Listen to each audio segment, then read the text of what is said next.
to the Lowdown. My name is Dax Dixon, and I'm joined by my co-host, Lindsey Brock. And today, Lindsey, we are re-recording because someone forgot to save episode 3, which talks about your number. Not saying any names, but his initials are DD.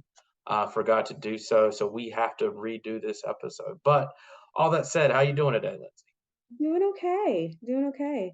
How about Good. you? Doing all right. It's now fall, and I think you're, on the again, you're pregnant, so you're on the doorstep of having a baby, so that's very Yeah, exciting. I'm But I'm uh, I'm 9 months pregnant, so we'll see if something yeah, happens speaking today of your during this number, recording. 9 months, right? So financially, when we're talking about kind of your number, what to you, what does that typically mean? It's a great question, and I think there's two numbers that I think people consider when they think about what's your number. And it could be your overall goal number, right? And that could be a retirement goal, a house savings goal, one of those like big goal stretch numbers. Or maybe a better way to think about it might be your annual savings number or something that's a little bit more tangible, something that you can bite off a little bit Hmm. easier and tackle over time. So I think those are kind of the two ways that I think most people think about what's your number. Yeah. Yeah. I typically what I would do is think about the number kind of in the first sentence of what's my kind of number. And you can have a couple. One may be that retirement goal, like you were mentioning. One may be, an annual savings towards not, shorter term goals that you may have. And then that's when you kind of splice it down into more bite-sized chunks. So that's kind of how I think about a goal. So when you're thinking about, let's say the retirement goal, let's focus on that one first. How do you project that out? What process do you go through personally to think about how much you should save in a year towards that goal? Yeah, that's a great question.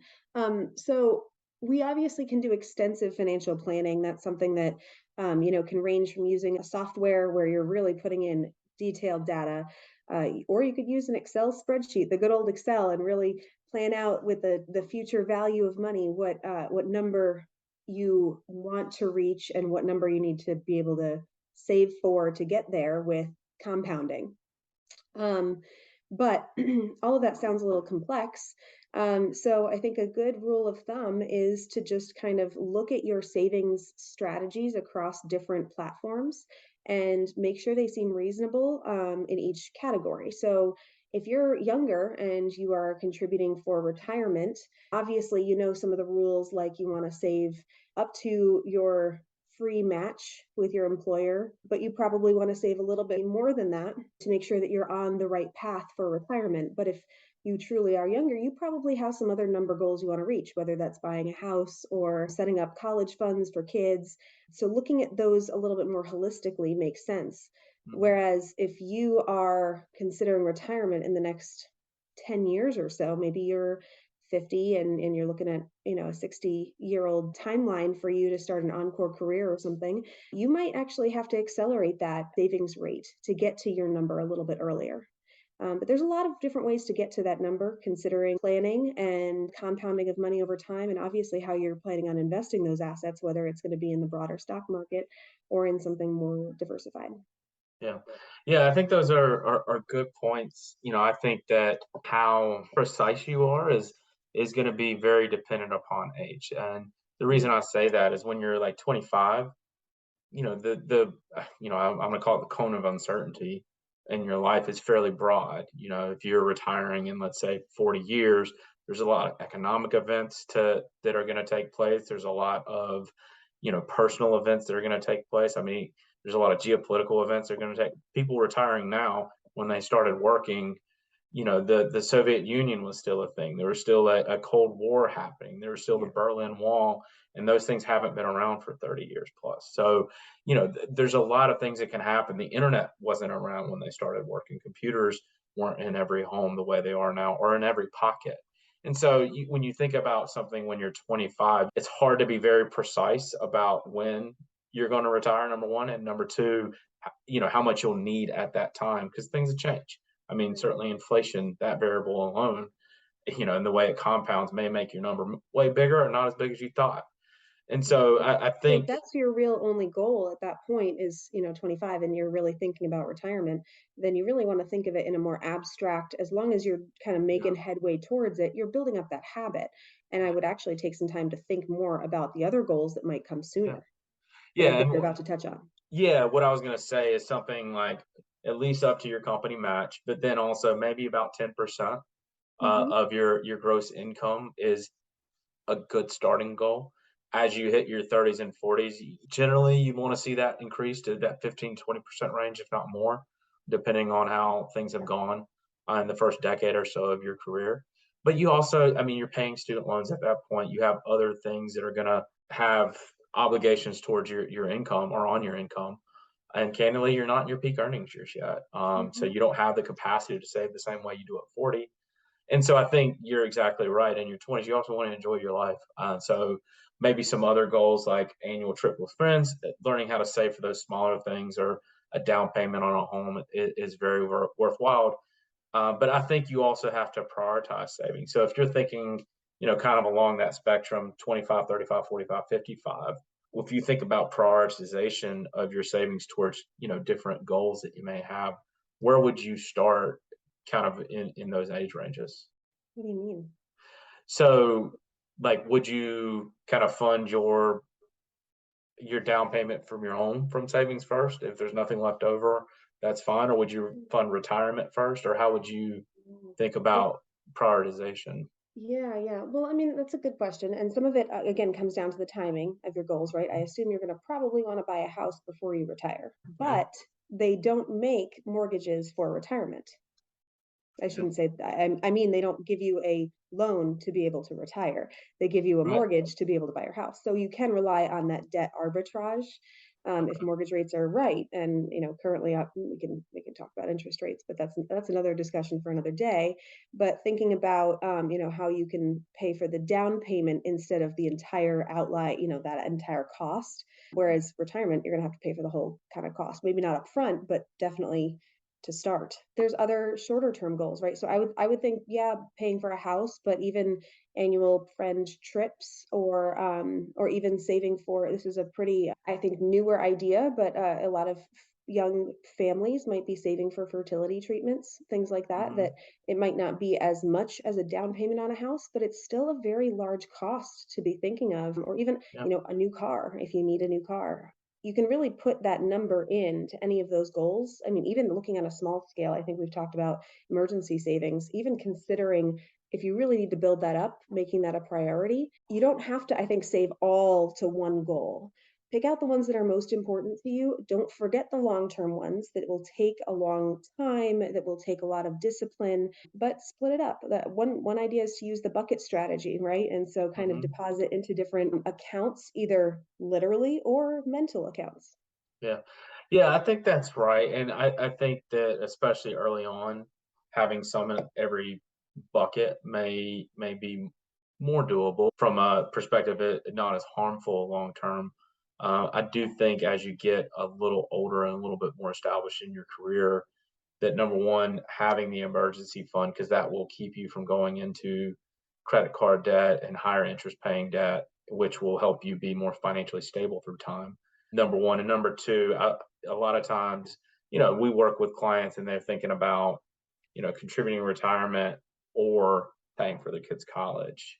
And that's a tough decision to make at that point. And it's always, college is a 4-year problem, Mm. retirement's a lot longer than that. And so sometimes you got to look at the retirement savings as the oxygen mask on the airplane. It's like, Yes, yes. you're either you can save for your retirement right now and help yourself, or you could pay for your kids' college, and then they may have to help you through retirement. No one wants to have to ask their kid to do that. And so, and like you said, you can't finance retirement in the same way you can finance college. And so that's kind of how I would prioritize is that. And then, I think the next piece would be experiences, whether that's travel or something Mm, else. Again, we work with a lot of clients who don't take the trip of a lifetime into their 70s, and they, to an individual, they would all say, "This would have been a great experience in my 30s." yeah. So I would, prioritize that as well, and then some of the other goals beyond that. But that's my personal preference. That's my utility curve as a person, emphasizes those things more than maybe, a newer couch or whatever in my home. Yeah. So, Well, um, and I would say okay. that's so dependent on the person too, Yeah, right? Because we're absolutely. all so individual and unique that we're gonna have bigger goals per person, right? At least the way I feel now, I think I'm gonna be working until I'm 70 because I just like to work, right? So Hmm. if my goals change, we'll discuss that at another time. So because Yeah, I have a longer work horizon, I know that like I don't plan on retiring early, so I don't plan on having that number set. I'm saving towards it quite heavily, and I yeah, obviously have set myself up as much for success as I can. But it's not one I'm truly, truly worrying about for a little bit, yeah, right? Because yeah. I don't have any plans on stepping back within the next 30, 40 years. Wow, it sounds daunting when you say it out loud. 34 years. Yeah, maybe that Um, sounds bad. Yeah, I'd also say that for me, I mean, to your point of with people having different preferences, even with vacations, you have your weekend warrior types. You're like, I would rather do 3 or 4 day car trips, you Mhm. know, 4 or 5 times a year, where we're leaving on Thursday, coming back on Sunday, than doing a 2 or 3 week vacation every year with their European family. vacation. Yeah, yeah, Yeah, and exactly. so one's going to have a lot more financial flexibility than the other one, Mhm. and take less planning resources on the upfront or on the front side to do that. So, final question, just transitioning. What are the some of the variables we should think about, especially when saving for longer term goals? That when we talked about the cone of uncertainty with the 25-year-old, when we mentioned some of those variables, what are some other variables that, as a planner, you would think about when trying to come up with a number, whether you're 35 or 55? Yeah, yeah. I mean, so Dax, you can probably hit on this a little bit more, so I'll turn it back to you in a minute. But I mean, definitely timing of markets, right, and Yeah, economic situations that you can't help. The 2007, 2008 crisis that some of us millennials might kind of, I hate to say, barely remember, right? Because it was kind of at our was that uh, was that a pun? Bear market, barely remember. Yeah, that was not a good one if it was. But uh, most of us were kind of entering our first, jobs, careers, graduating college at that time. And so it did affect us to some extent, but who it really did affect was those who were retiring at that time, yeah, whether that was our parents or our grandparents or our aunts and uncles or something. And so yeah, anybody that was really counting on retirement in 2006, 7, 8 had to probably readjust their plans. So if that happens to a millennial or Gen Z or Gen X, when name it in 20, 30 years, we're going to have to reevaluate, right? yeah, Because that's a huge just down pull on your portfolio, however you're invested, and it might take a little bit of time to recover. That being said, how you invest also makes a lot of change or difference, mhm, I should say, a lot of difference in what you could expect to see. So if I plan on retiring in 30 years, but I invest all in very conservative investments, I'm going to need to save actively more, right, to get to that number. I can't rely on growth in the markets. yeah, You kind of have to think about it that way. yeah, But Dax, add additional clarity into kind of market. yeah. It's interesting when you think about and I've ran through this exercise qualitatively before in my head, but never kind of laid it out.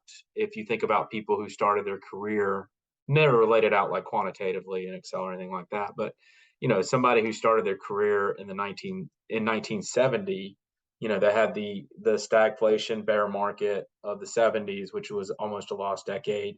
Then you had this boom period from 80 to 90, and then you had with technology and stocks, especially in the late 90s. And then you had kind of 99 to 2009 was another lost decade. So if you think about a 4 decade career, their career is kind of bookended by two significant bear markets, Yeah. versus somebody who started in 1980. They had this boom period to start their career, and then you have this kind of bust period in the 2000s, and then again another boom period at the end of their career. Maybe that's why they call boomers, but because that's about Hmm. when they would have started, right? And so, you know, Yeah. those are very different experiences, and we don't know if the next 40 years. We started with the boom period of 2010 to 2020. It's about where we started. Some of us started a little before that, but not too much more. uh, and now we're kind of in a rough market in 2022 and post COVID, but that doesn't mean that the next couple of decades they're going to be this way or that way. And so those are kind of unknowns right now. And Mhm. so I can't tell you if the market's going to perform 5% annually or 10% annually over that period. I think from 80 to 2000, it was almost like 13 or 14%. It's a Mhm. great time to be just putting money away in a 401k. So that's Mhm. kind of one big thing, is that layout of sequence of returns over our careers. And the other one is just, we've been in a benign inflationary environment for a long time in the US. Is that changing right now? It's hard to predict, but that's going to eat away at what we call real returns. And so in a dollar now is not going to be worth the same amount in the future, and if inflation higher, it's going to be worth even less. So Yeah. I think those are the big two ones when you're trying to plan. Yeah. And then And also like your career track. If you mhm. Most of us start at lower incomes and then ramp up a little bit, but there's some careers that are much more stable. Mhm. So Mhm. a lot of these are different variables that I would take into Yeah. consideration. So, And I think with all of that being said, everything that you and I just talked about, the biggest thing is to stay flexible on how you are going to get to your goals, right? And you can keep your goals, but you might need to work a little bit harder or lean back or, depending on your timing. And there's yeah. nothing wrong with that. I think just remember that we're all kind of a product of our time and we can only do the best with what we are given timing wise. And just each day to day, take it another step and see what can I do now to further my goals. Yeah, I think that's important because sometimes you think, oh man, I should have saved. You see these things online about how much you spend in lattes, and instead of you doing that as a 35-year-old, you should have saved $900 billion most of your period. Life's not run on a clock. We don't know when things are going to happen, and maybe you did different things in your 20s and 30s, and that was worth it to you, or maybe you lived the fire movement, financially independent, retire early, and you lived on a beans and rice budget. You get to select into whatever you want. But I would say that these are all preferences. Unless you're living beyond your means and taking on high interest debt, I would not recommend that to anybody ever. But besides that, I think it's right. You have preferences to move up and down as long as you're incrementally moving towards different goals in your number. There's always some time to. I wouldn't put too much pressure on oneself. Uh, Agreed. so, anyway, I appreciate it, Lindsay, your time, and we appreciate you joining us for the lowdown. Thank you. Thank you.